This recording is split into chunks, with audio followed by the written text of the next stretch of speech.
वंचितला जे यश मिळालेलं आहे ते MIM इतकं मोठं नसलं तरी त्यांचेही अनेक ठिकाणी नगरसेवक 4-5 असे निवडून आलेले आहेत.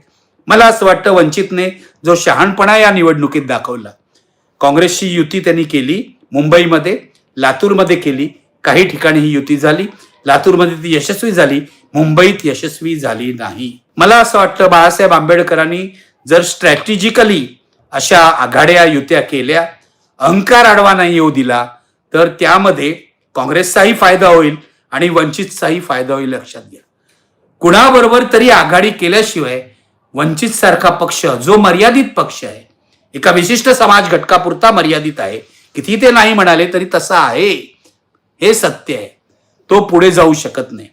काँग्रेसची युती करून लातूरमध्ये काँग्रेसलाही फायदा झाला, वंचितलाही फायदा झाला.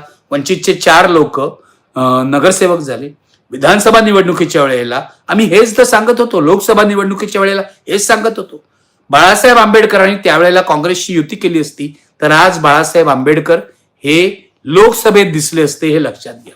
तेव्हा माझं म्हणणं आहे, या ज्या महापालिकेत आघाड्या झालेल्या आहेत, काँग्रेस वंचित वगैरे, या आघाड्या पुढे टिकल्या तर कदाचित विरोधकांचं जे राजकारण आहे ते बळकट होऊ शकतं, त्याला एक शक्ती मिळू शकते.